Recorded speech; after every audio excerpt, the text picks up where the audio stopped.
the zombie apocalypse genre. I love it. It really started with George Romero's Night of the Living Dead. Don't shoot them there, you fool. You have to shoot them in the head. They can't be killed if you shoot them anywhere else.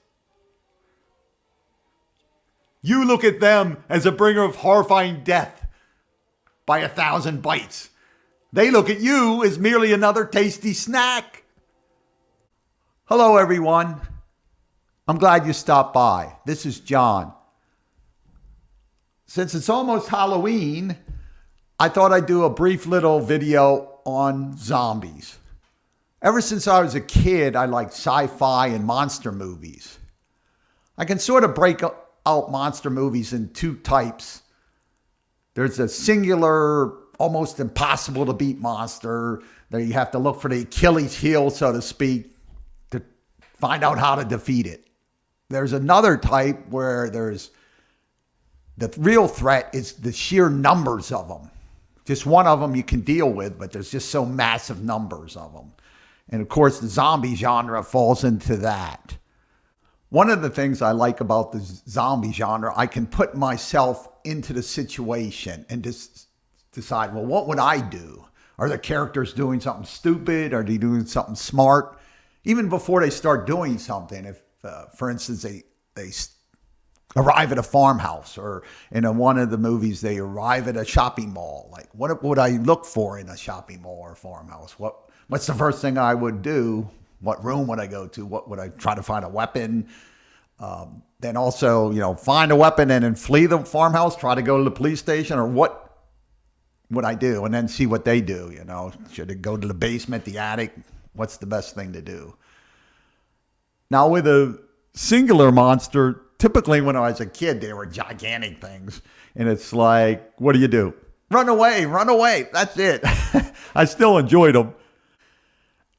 Well, George Romero really started what's currently thought of as a zombie apocalyptic. There had been zombie movies I saw when I was a kid, made in the 40s, 50s.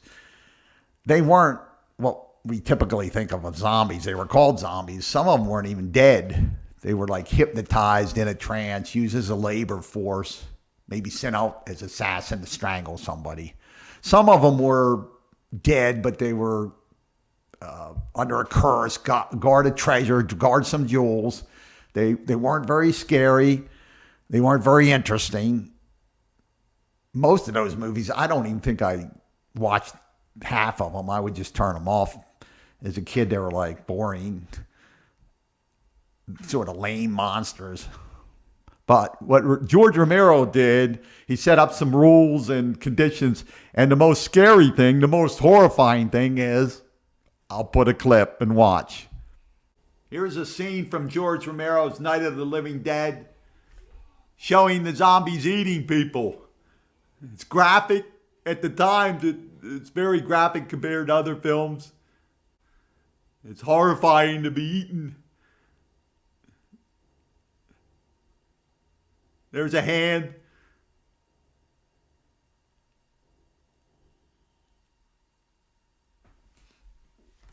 That's right. It's stomach turning, just like the character in the movie. People getting eaten alive, bit by bit, bite by bite, or ripping your guts out. It made it truly scary and horrifying. Now, the special effects in that first movie weren't very good. It's low budget. Acting was so-so. But the dramatic situation and the scary, horrifying conditions set up were very good. Some of the other things I think he added that increased the dramatic potential is they're not very strong, they're not very smart, and they're not very fast. Of course, they've got large numbers. In his films, anybody that dies comes back as a zombie. Also, there's increasing numbers because if you're merely bitten, you're bitten on the arm and get away, you will die. And of course, if you die, you come back. So increasing numbers is also an added factor in the film that adds to the increasing tension. Now, did he come up with the idea on his own? I'm not so sure if he didn't have inspiration. I had seen a movie, I think it came out 4 years before his Night of the Living Dead, and it was called Last Man on Earth, starring Vincent Price. It was based on a short story by Richard Matheson called I Am Legend. Now, years later, they made a movie with Will Smith called I Am Legend, but they changed it so much that the title has no meaning. In the short story, I Am Legend means something. It's significant meaning. I won't go into the story. You can read it. It's not a whole novel. It's a short story. So if you're interested, read that. But Vincent Price movie is more faithful to the short story, and they're vampires. But I'll put a clip of the movie and see if you don't see any resemblance to the previous clips I've shown from Night of the Living Dead. I'll also add another clip from Night of the Living Dead at the tail end and compare them. See if you don't see possible inspiration. Okay, let's look at it. This is a scene where Vincent Price has fallen asleep. He awakens and he finds out it's night. It shows that he can handle them one or two at a time, but the mob you got to worry about. And they're just like zombies, slow, weak.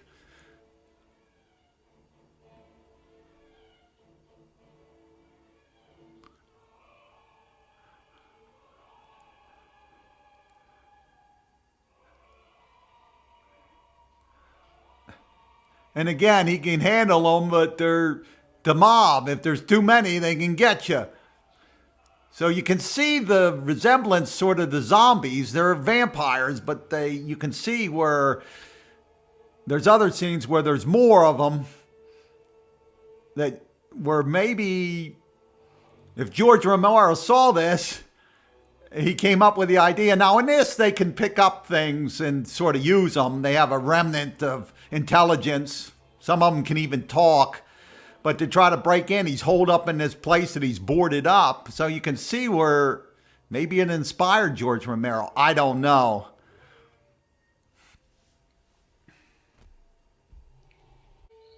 Here's a scene from Night of the Living Dead. They use rocks in this too, rocks and sticks, just like in the Vincent Price movie. As you can see too, he can handle a couple of them. They're slow, not very strong. A resemblance to the vampires in The Last Man on Earth. So what do you think? You think he saw it? I don't know. I'm not making any claims, but there's a resemblance. Now, George Romero's better movie, or the best one I like, is this one here, Dawn of the Dead. That's showing my age here because I got it on VHS. And this is the director's cut. They had a lot of versions of it. And when it's thrown into theater, a lot of parts were cut out, and this has the added parts on. It's better than the first of his movies. It's in color. Special effects a little bit better, but they're way outdated for nowadays. Current films, the special effects are a lot better than this. It's longer than the first movie. There is a part I don't like that he put in it that disrupts the flow of the movie. He tries to put some comedy in there, and it destroys the dramatic horror aspect of it. It makes the characters act out of human nature, and I think it sort of just spoils a little part of the movie. Now, there's a lot of zombie movies that were inspired by this, and part of the thing that happened was he had lost the copyright. When they were making the first movie, he didn't call them zombies. He called them ghouls. And the original title was going to be Night of the Flesh Eaters or something like that. And the distributor said, well, why don't you change the title? That's not a very good title. And when they changed the title thing, they didn't put the copyright on there. So it went into public domain immediately.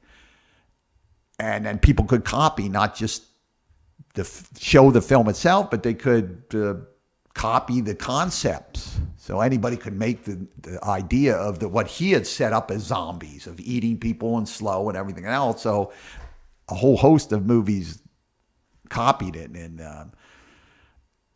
so I guess we're lucky that happened. Currently, the TV series Walking Dead was the first of the really zombie movies that I'm aware, or TV series that I'm aware of. It was kind of good for a while. It's run out of steam a long time ago. Just a word about fast-moving zombies. I hate them. The remake of Dawn of the Dead had fast-moving zombies. And then, of course, World War Z had fast-moving. I don't like them. Zombies with sheer numbers are bad enough, but when they're fast, they're overpowered.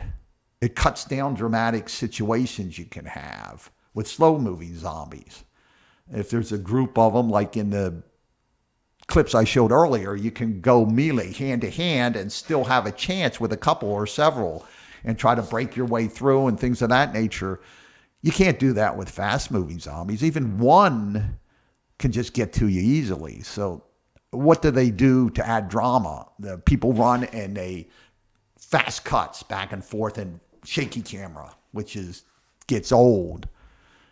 Where you can have with the slow-moving zombies, somebody shooting at them like that police officer with a revolver against the other monster, but against a group of zombies closer if they're slow, and having to reload, dropping the bullets. How close are they? And I mean, there's all sorts of things that you can't do with fast-moving zombies. So I don't know why they came up with that.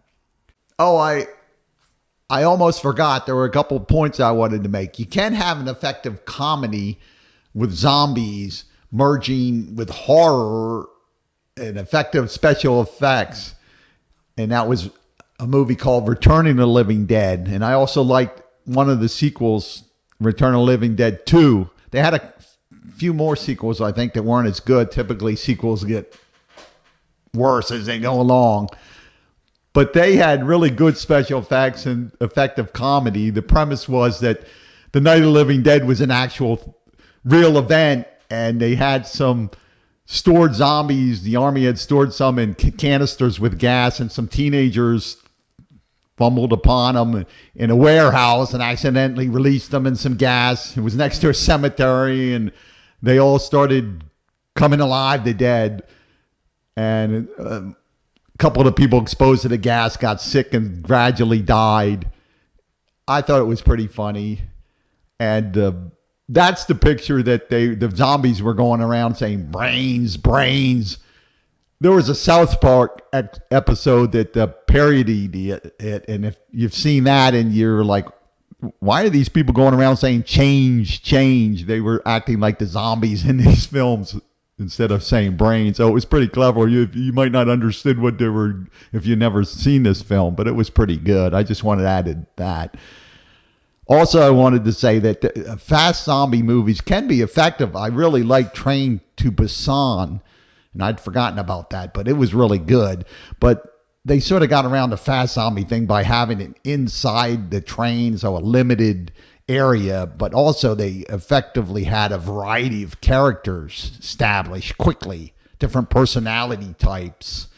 A likable guy and his pregnant wife that you're going to root for. A little girl you're going to root for. Her dad starts out kind of like a jerk, but gradually changes. So that's a good story. Of course, they have an evil, selfish guy that's pushing people in front to get away that you root against. And like every time he gets somebody killed, you're like get angrier and angrier. So it's really well-defined characters. A sports team. So it's young person sees their friends killed and that kind of thing. So a whole variety of things, and centering on just one or two people that you get to know.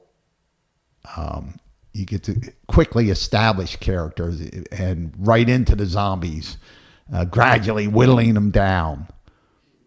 So I had to add that in because I wanted to say those points, but I forgot about them when I'm talking without notes. I guess I should make notes. Okay. Any event, I hope you have a happy Halloween and don't get into much mischief on mischief night. And, oh, by the way, if you have some favorite zombie movies, leave some comments. Tell me what they are, why you like them. Thanks for stopping by.